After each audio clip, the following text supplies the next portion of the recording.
뭐, 독이 들어있는 재료로 음식을 만든다고? 오늘 이야기의 주인공은 프랑스에서 유명한 식당을 운영하는 셰프, 마리 로랑입니다. 그녀는 미슐랭 스타를 받은 경험도 있는 실력파 요리사지만 최근 가게에 손님이 줄어들기 시작했습니다. SNS에는 맛이 예전만 못하다, 너무 평범한 요리라는 혹평이 올라왔고 위기가 찾아왔죠. 그러던 어느 날 마리는 우연히 한국 요리를 접하고 충격을 받습니다. 맛도 독특하지만 한국 요리에는 프랑스에서 절대 사용하지 않는 재료들이 포함되어 있었습니다. 예를 들면 은행, 고사리, 팽이버섯 같은 것들이죠. 프랑스에서는 독성이 있어서 절대 먹지 않는데 한국에서는 특별한 방법으로 조리해 독성을 제거하고 당당히 식재료로 활용하고 있었어요. 이거다. 마리는 이 재료들을 이용해 새로운 요리를 만들어야겠다고 결심합니다. 하지만 위험한 식재료를 다루는 일이 쉽지 않죠. 직접 한국으로 가서 한국 셰프들에게 비법을 배우고 시행착오를 겪으며 프랑스 음식과 한식이 결합된 퓨전 요리를 개발하게 됩니다. 그녀가 한국에서 배우고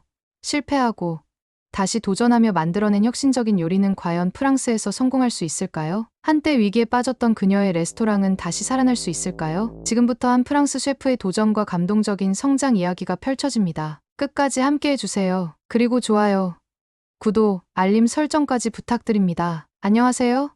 저는 프랑스 파리 중심부에서 레스토랑 라 메종 드 마리 라 메이슨 디 메리를 운영하고 있는 마리 로랑입니다. 한때는 미슐랭 스타를 받으며 손님들로 가득 찼던 곳이지만 이제는 점점 그 명성을 잃어가고 있었습니다. 손님이 줄어들고 있었죠. 가게는 점점 한산해졌고 SNS에는 혹평이 이어졌습니다. 뭐가 문제일까? 저는 절박한 마음으로 해결책을 찾아야 했습니다. 하지만 어디서부터 시작해야 할지 막막했습니다. 그러던 중 친구로부터 파리의 작은 한식당을 추천받았습니다. 한식. 사실 저는 한식을 제대로 먹어본 적이 없었습니다. 한국 음식 하면 김치, 비빔밥, 불고기 정도밖에 몰랐습니다. 하지만 새로운 아이디어를 찾으려면 다양한 경험이 필요했습니다. 저는 그 한식당을 찾았고 그곳에서 처음으로 된장찌개와 나물 반찬을 맛보게 되었습니다. 그리고 저는 충격을 받았습니다. 이건 대체 뭘로 만든 거지? 짠맛이 강한 것도 아닌데 깊은 감칠맛이 느껴졌습니다. 프랑스 요리에서는 맛볼 수 없는 특유의 깊은 풍미가 입안을 가득 채웠습니다. 저는 호기심이 생겨 한식당 주인에게 물었습니다. 이 요리에는 어떤 재료가 들어가나요? 그때 주인은 웃으며 대답했습니다. 이건 된장찌개인데 여기에는 은행, 고사리, 팽이버섯 같은 재료가 들어가요. 저는 순간적으로 귀를 의심했습니다. 은행과 고사리, 팽이버섯이라고요? 프랑스에서는 절대 요리에 사용하지 않는 재료들이었습니다. 은행은 독성이 있어서 생으로 먹으면 위험하고 고사리는 발암 가능성이 있으며 팽이버섯은 익히지 않으면 식중독을 일으킬 수 있다고 배웠습니다. 그런데 한국인들은 이 재료들을 특별한 조리법으로 독성을 제거하고 훌륭한 요리로 만들어 먹고 있었습니다. 저는 놀라움을 감출 수 없었습니다. 이런 방식이 있었다니. 그 순간 제 머릿속에 번뜩이는 생각이 스쳤습니다. 이거다. 이 독특한 재료들을 이용해 프랑스 요리와 결합하면 완전히 새로운 요리를 만들 수 있어. 하지만 한 가지 큰 문제가 있었습니다. 이 식재료들을 어떻게 다뤄야 하지? 은행, 고사리, 팽이버섯 독성이 있는 재료를 안전하게 조리하는 방법을 저는 전혀 알지 못했습니다. 단순히 검색한다고 해결될 문제가 아니었습니다. 저는 결심했습니다. 직접 한국으로 가서 배워야겠다. 저는 짐을 챙겨 곧바로 한국행 비행기 표를 예약했습니다. 프랑스로 돌아가기 전까지 반드시 독성이 있는 재료들을 안전하게 요리하는 법을 익혀야만 했습니다. 도착한 곳은 서울의 유명한 전통시장이었습니다. 이곳에는 은행, 고사리, 팽이버섯을 비롯해 다양한 나물과 식재료들이 넘쳐났습니다. 저는 먼저 시장의 한 가게에서 고사리를 구입하며 주인에게 물었습니다. 이 고사리는 어떻게 조리해야 하나요? 할머니는 웃으며 말했습니다. 고사리는 그냥 먹으면 안 돼요. 독성이 있으니까요. 물에 오래 불리고 삶아서 독성을 제거해야 해요. 저는 고개를 끄덕였습니다. 어느 정도 삶아야 하나요? 보통 1시간 정도 삶은 다음 다시 찬물에 하루 정도 담가 놓으면 돼요. 저는 메모장에 빠르게 적었습니다. 고사리 1시간 삶고 찬물에 하루 담가 두기. 은행의 비밀도 마찬가지였습니다. 은행은 생으로 먹으면 청산가리와 비슷한 독성 성분 메틸피리독신, 곧 비타민 비유 기량제가 있어 중독 증상을 일으킬 수 있습니다. 하지만 한국인들은 껍질을 벗기고 충분히 볶거나 삶아서 먹으면 독성이 제거된다는 사실을 알게 되었습니다. 저는 가게에서 은행 한 봉지를 사고 근처 포장마차에서 볶은 은행을 직접 맛보았습니다. 고소하면서도 은은한 단맛이 느껴졌습니다. 이걸 프랑스 요리에 어떻게 활용할 수 있을까? 저는 한국의 유명한 한식당을 찾아가 셰프들에게도 배움을 청했습니다. 한 셰프는 제게 말했습니다. 한식에서는 자연의 재료를 활용하면서도 독성이 있는 것들은 전통적인 방법으로 해독하고 조리해요. 그것이 한국 요리의 깊은 지혜죠. 저는 그 말에 깊이 감동했습니다. 이건 단순한 조리법이 아니었습니다. 세대를 거쳐 내려온 지혜, 자연과의 조화를 이루는 방식이었습니다. 저는 매일 아침부터 밤까지 한국 셰프들에게 배우고 시장을 돌며 재료를 직접 사고 조리 과정을 익혔습니다. 그리고 마침내 저는 은행과 고사리를 활용한 저만의 새로운 요리를 개발하기 시작했습니다. 하지만 여기서 예상치 못한 문제가 발생했습니다. 제가 만든 요리는 한국 셰프들의 입맛에는 맞지 않았던 것입니다.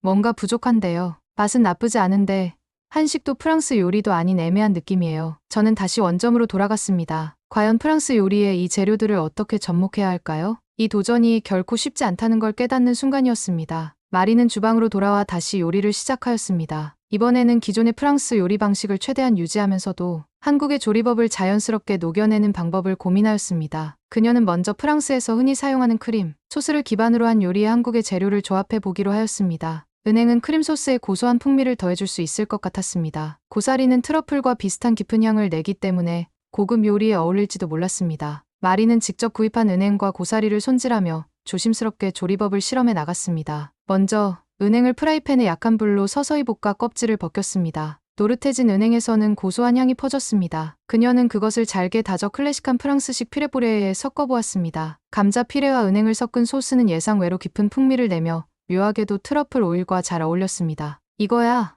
마리는 한껏 들뜬 마음으로 이번에는 고사리를 다루기 시작하였습니다. 하루 동안 물에 담가 둔 고사리를 부드럽게 삶은 뒤 올리브 오일과 마늘로 향을 입혔습니다. 그리고 그것을 오븐에 넣어 살짝 구웠습니다. 프랑스 요리에서 흔히 쓰는 아스파라거스, 구이와 비슷한 느낌을 줄 수 있을 것 같았습니다. 그녀는 조심스럽게 접시에 요리를 완성하였습니다. 트러플 오일을 곁들인 은행 감자 피레, 그리고 마늘과 올리브 오일로 구운 고사리, 마지막으로 프랑스식 오리 가슴살 스테이크를 곁들였습니다. 그녀는 자신이 만든 요리를 바라보며 긴장된 마음으로 한 입을 떴습니다. 그리고 눈을 감고 천천히 씹었습니다. 고소한 감자 피레 속 은행의 깊은 맛, 바삭하게 구운 고사리의 독특한 풍미가 혀끝에서 어우러졌습니다. 트러플 오일의 향과도 자연스럽게 조화를 이루었습니다. 이번 요리는 확실히 프랑스 요리의 틀 안에서 한국의 식재료를 자연스럽게 녹여낸 요리였습니다. 그러나 여전히 한 가지 의문이 남아 있었습니다. 이 요리는 과연 한국 셰프들의 입맛에도 통할까요? 그녀는 다시 한식당을 찾아가 이번에 개발한 요리를 한국 셰프들에게 시식해달라고 요청하였습니다. 그녀는 긴장된 표정으로 요리를 내놓았습니다. 접시 위에는 트러플 오일을 곁들인 은행 감자 피레,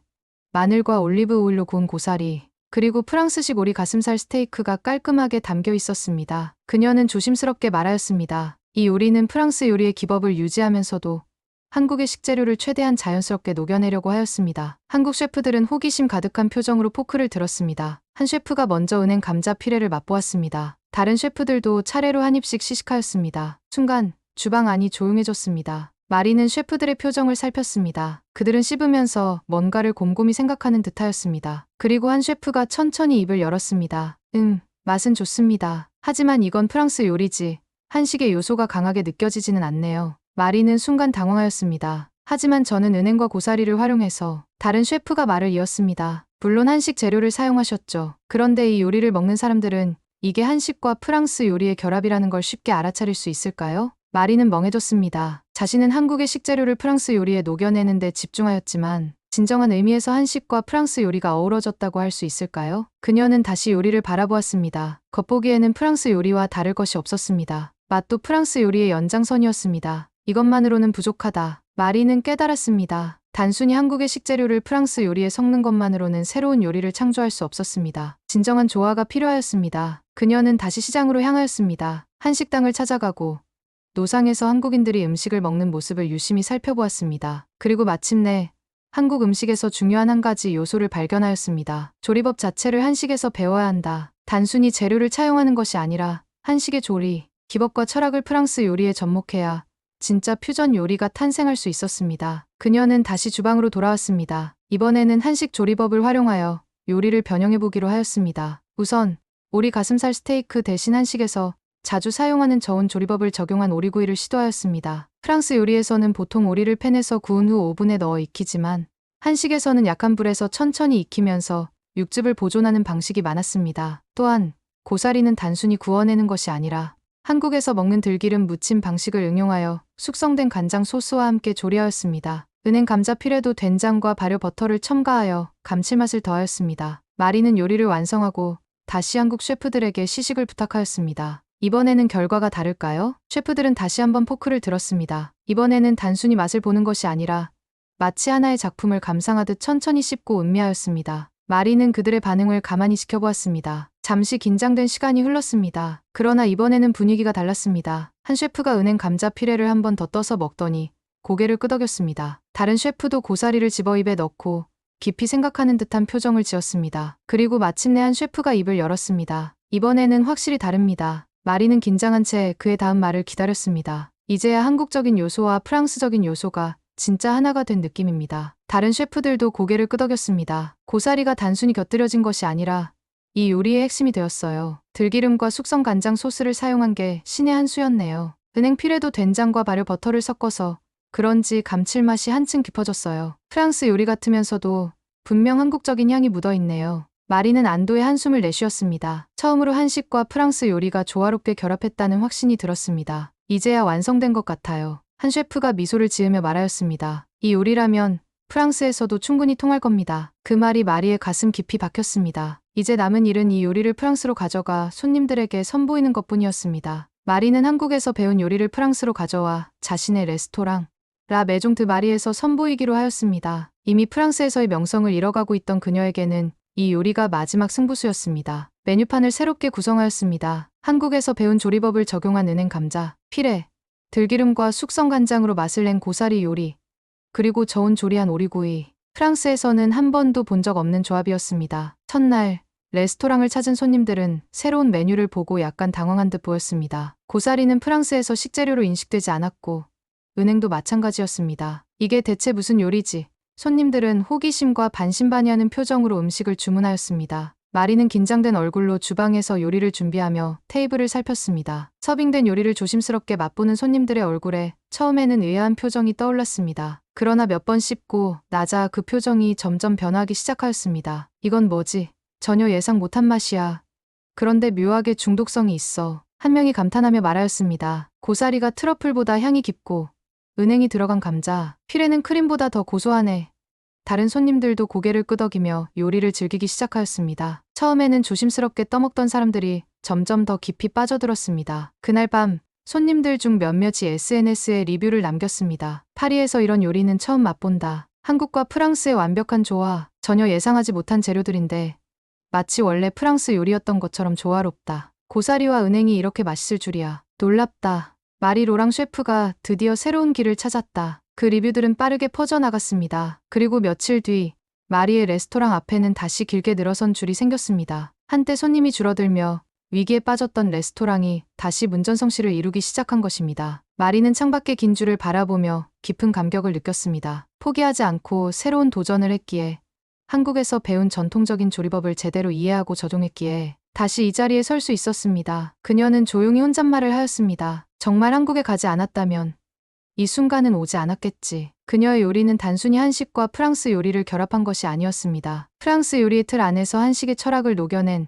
완전히 새로운 요리였습니다. 그 후 그녀의 레스토랑은 다시 미슐랭 가이드에 소개되었고, 마리는 한식과 프랑스 요리를 혁신적으로 결합한 셰프로 명성을 되찾았습니다. 그리고 무엇보다 그녀는 다시 요리하는 즐거움과 열정을 되찾을 수 있었습니다. 이제야 정말로 나만의 요리를 완성한 것 같아. 마리는 레스토랑 안을 둘러보았습니다. 손님들은 하나같이 요리를 음미하며 대화를 나누고 있었습니다. 몇몇 손님들은 접시를 깨끗이 비운 후 만족스러운 표정으로 와인을 한 모금 들이켰습니다. 이게 정말 통할 줄은 몰랐어. 마리는 벅찬 감정을 억누르며 주방으로 돌아갔습니다. 오늘 하루 동안 주문이 밀려 쉼 없이 손을 놀려야 했지만 피로보다 더 큰 것이 그녀를 감싸고 있었습니다. 그녀는 한숨을 돌리며 다시 스마트폰을 확인하였습니다. SNS에는 벌써 수백 개의 새로운 리뷰가 올라와 있었습니다. 그녀는 천천히 리뷰를 읽으며 눈을 감았습니다. 그동안의 시행착오와 고민들이 머릿속을 스쳐 지나갔습니다. 처음 한국 시장에서 고사리를 사던 순간 셰프들에게, 후평을 들었던 순간 요리를 다시 연구하고 실패를 거듭했던 순간, 그리고 마침내 프랑스에서 새로운 길을 열어낸 지금.